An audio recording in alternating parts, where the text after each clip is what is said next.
নোয়াখালী জেলার সন্তান নজরুল ইসলাম ঢাকায় এসে গড়ে তুলেছেন দুর্নীতির এক বিশাল সাম্রাজ্য। রাজনৈতিক প্রভাব খাটিয়ে ও অবৈধ উপায়ে অর্থ উপার্জনের অভিযোগে তিনি বহুবার আলোচনায় এসেছেন। তার স্ত্রী আয়েশা আক্তার গাজীপুর মহানগর মহিলা লীগের সাংগঠনিক সম্পাদক হিসেবে দায়িত্ব পালন করলেও পরবর্তীতে টঙ্গী মহিলা লীগের আহ্বায়ক হন। তাদের পরিবার ওবায়দুল কাদেরের ঘনিষ্ঠ মহলে থাকায় নানা দুর্নীতির সুযোগ পেয়েছে বলে অভিযোগ রয়েছে। আমার নাম হচ্ছে জান্নাতুল ফেরদৌস। আমি প্যারামেডিক হিসেবে কর্মরত আছি। আমি বিএভিএসে 8.5 বছর, প্রায় 9 বছর কর্মরত আছি। আমরা বলতেছি, তবে আপনারা ইনভেস্টিগেট করলে দেখবেন প্রত্যেকটা কথা এবং প্রত্যেকটা দাবি ন্যায্য। আমি ডাক্তার রাফিয়া আক্তার। আমাদের আন্দোলনটা মেইনলি হচ্ছে বৈষম্য বিরোধী আন্দোলন। ম্যাটারনিটি হাসপাতালে উনি অনেক বৈষম্য করেছেন।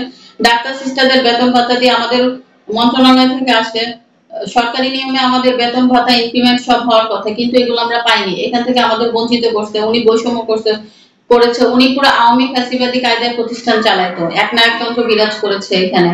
ওনার যাকে ইচ্ছা প্রমোশন, যাকে ইচ্ছা ডিমোশন দিত, বেতন ভাতা দিয়ে ঠিক মতো দিত না, এবং আমাদের পেনশন গ্র্যাচুইটির টাকা হচ্ছে উনি সব লুটপাট করে নিয়ে গেছে। আমাদের কোনো নিরাপত্তা নাই। রিসেন্টলি প্রতিষ্ঠানে অস্ত্রও পাওয়া গিয়েছে। তো আমরা আমাদের নিরাপদ কর্মস্থলও চাই।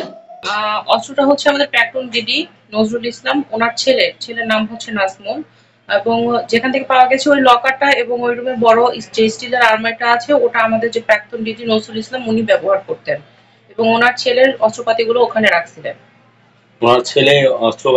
ওনার ছেলে কি এখানে জব করে? না, ওনার ছেলে এখানে জব করে না। ওনার ছেলে মাইলস্টোন কলেজে পড়ে। উনি উত্তরার কিশোর গ্যাংয়ের মেম্বার। আপনি কিভাবে কিশোর গ্যাংয়ের সাথে জড়িত? মানে আমরা সবাই জানি, আমরা শুনেছি, এবং মাঝখানে শুনেছি যে মানে ওখানে জড়িত থাকার কারণে তার নামে নাকি মামলাও হয়েছে এবং পুলিশও নাকি ধরছিল শুনছি। এটা ওনার বাবার কাছ থেকে, আমাদের যে প্রাক্তন ডিডি নজরুল ইসলাম, ওনার কাছ থেকেই শোনা আমাদের।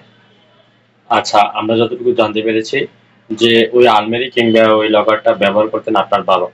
না, ওটার চাবি আমাদের কারোর কাছেই নেই। ওটার চাবি ওনার কাছেই আছে, যে আমাদের ডিডি আর কি, নজরুল ইসলাম প্রাক্তন ডিডি। সর্বোপরি যেটা আমাদের এই অন্যায়ের পক্ষে যে প্রশাসন যে কাজ করছে এবং আমাদের ন্যায্য দাবির বিপক্ষে যে প্রশাসন অবস্থান করছে, এটা কঠোর আমরা দৃষ্টি আকর্ষণ করছি এবং এর দৃষ্টান্তমূলক শাস্তি চাই।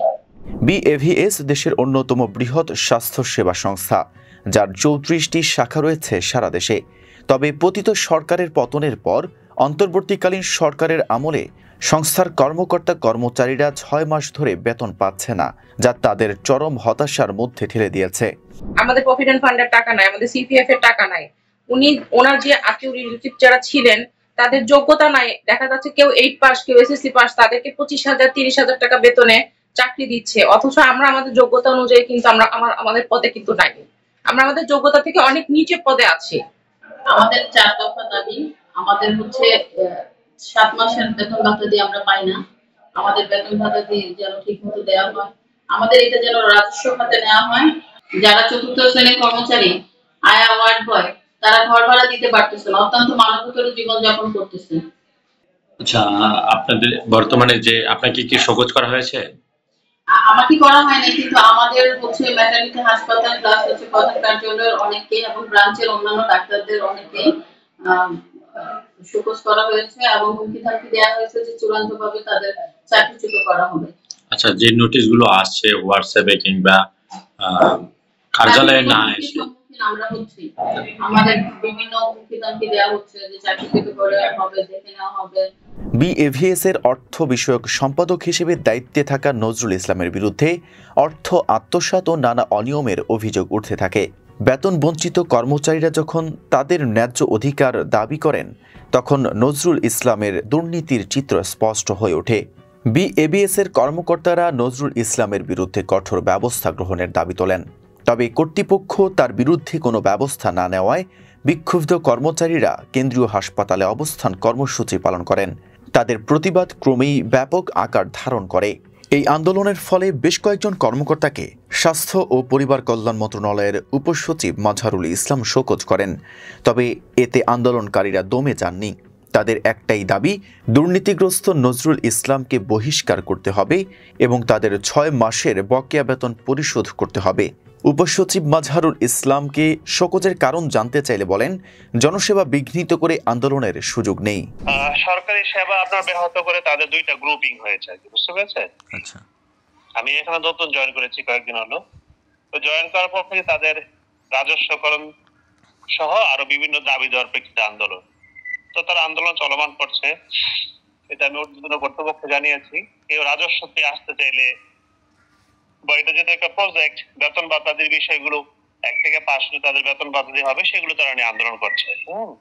জি।